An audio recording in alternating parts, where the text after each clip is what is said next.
Hello, നമസ്കാരം.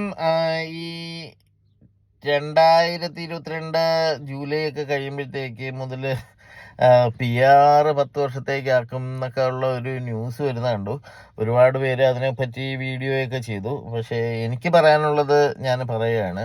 ഞാൻ 2010 ഇവിടെ UK വരുന്ന സമയം മുതൽ ഈ നിയമം മാറും, ഇപ്പം 10 വർഷത്തേക്കാകും, ഉടൻ തന്നെ 10 വർഷത്തേക്കാക്കും എന്നൊക്കെയുള്ള കാര്യങ്ങൾ ഗവൺമെൻറ്റും അതുപോലെ തന്നെ ഒരു റൂമേഴ്സും ഇങ്ങനെ കേട്ടുകൊണ്ടിരുന്നു. പക്ഷേ അതൊന്നും നടക്കാൻ പോകുന്നില്ല. അതൊന്നും ഈ അടുത്തെങ്ങും ഗവൺമെൻറ് കൊണ്ടുവരാൻ ഉള്ള സാധ്യത വളരെ കുറവാണ്.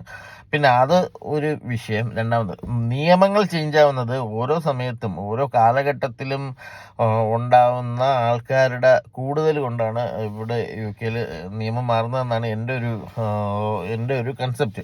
അതിൻ്റെ പ്രധാന കാരണം എന്ന് പറഞ്ഞാൽ, ഇതിനു മുമ്പ് പ്രധാനമായിട്ട് ഒരു നിയമ ചേഞ്ച് ഉണ്ടായത് 2012 ഉണ്ടാണ്. ആ സമയത്ത് UK അത് ഞാൻ ഈസ്റ്റാം എന്ന് പറയുന്ന സ്ഥലത്താണ് താമസിച്ചിരുന്നത്. അന്ന് 5 പൗണ്ട് 20 പെൻസോ എന്തോ ആണ് മിനിമം സാലറി ഉണ്ടായിരുന്നത്. പക്ഷെ ആ സമയത്ത് 2 പൗണ്ടിന് വർക്ക് ചെയ്യാനായിട്ട് ആൾക്കാരുണ്ടായിരുന്നു. അപ്പോൾ 2 പൗണ്ടിന്, അതായത് ക്യാഷായിട്ട് 2 പൗണ്ട് കിട്ടിക്കഴിഞ്ഞാൽ, ഒരു മണിക്കൂറിന് 2 പൗണ്ട് കിട്ടിക്കഴിഞ്ഞാൽ വർക്ക് ചെയ്യാൻ ഇഷ്ടം പോലെ സ്റ്റുഡൻസ് ഉണ്ട്. അപ്പോൾ ആ സമയത്ത് അപ്പോൾ ഉണ്ടായ ഒരു നിയമ ചേഞ്ച് എന്ന് പറയുന്നത്, സാലറി ഇതേപോലെ കൂട്ടി. കൂട്ടിയത് കണക്ക് സാലറി അന്നും കൂട്ടി. അന്ന് 21,000 22,000 വർക്ക് പെർമിറ്റിൽ നിൽക്കുന്നവർക്കുണ്ടായിരുന്ന സാലറിയിൽ നിന്ന് 28,600 മാറി. ആ സമയത്ത് ഹോട്ടലുകൾക്ക്, റെസ്റ്റോറൻറ്റുകൾക്ക് സ്പോൺസർ ചെയ്യാൻ പറ്റാത്തൊരു അവസ്ഥയിലേക്ക് മാറി. അങ്ങനെ അത് ഒന്ന്. രണ്ടാമത് അന്നുണ്ടായിരുന്ന നിയമം എന്ന് പറയുന്നത്, ടേക്ക് അവേ ആയിട്ട് ഫുഡ് കൊടുക്കുകയാണെങ്കിൽ ലൈസൻസ് ഇല്ല. എന്ത് കോമൺ സെൻസ്, ഒരു കോമൺ സെൻസ് ഇല്ലാത്തൊരു നിയമം. അത് ആ ഒരു നിയമം കാരണമൊക്കെ നാട്ടിലേക്ക് കയറി പോവേണ്ടി വന്ന ഒരുപാട് ആൾക്കാരുണ്ട്. കാരണം നിയമം ചേഞ്ചായി. വിസ, ഒരു റെസ്റ്റോറൻറ്റുകൾക്കും ലൈസൻസ് ഇല്ല.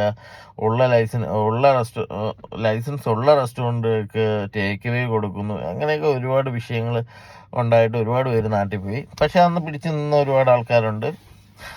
അപ്പോൾ നിയമങ്ങൾ ചേഞ്ച് ആവുന്നത് ഇതേപോലെ ആദ്യമായിട്ടൊന്നുമല്ല.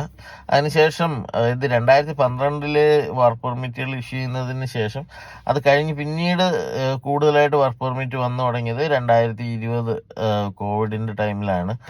അപ്പോൾ അതിനുശേഷം വർക്ക് പെർമിറ്റ് കിട്ടുക വളരെ ഈസിയാണ്. മുമ്പ് വർക്ക് പെർമിറ്റ് കിട്ടുക എന്ന് പറയുന്നത് അത്ര ഈസിയുള്ള കാര്യമൊന്നുമില്ല.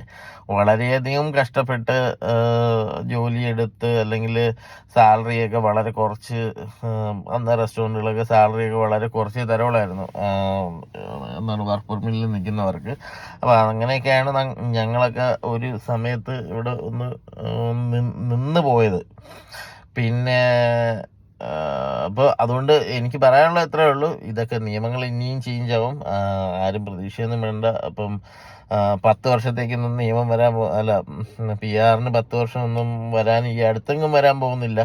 പിന്നെ ഇപ്പോഴത്തെ പുതിയ നിയമങ്ങൾ, സാലറി കൂട്ടിയത്, അതൊക്കെ ഈ ആൾക്കാർ ഒരുപാട് വന്ന് ഇവിടെ UK വന്നു. അപ്പോൾ അതൊന്ന് നിയന്ത്രിക്കുന്നതിന് വേണ്ടിയാണ് ഇത്രയും നിയമങ്ങൾ ചേഞ്ച് ആക്കിയത്. ഇനിയും നമ്മുടെ ഷെഫ്മാരുടെ വിസയൊക്കെ ഷോർട്ടേജ് ഒക്കുപേഷനിലേക്ക് വരുമെന്ന് എൻ്റെ ഒരു പ്രതീക്ഷയുണ്ട്. അപ്പോൾ ഇത്രയൊക്കെ എനിക്ക് പറയാനുള്ളൂ. അപ്പോൾ ശരി, താങ്ക് യു, ബൈ.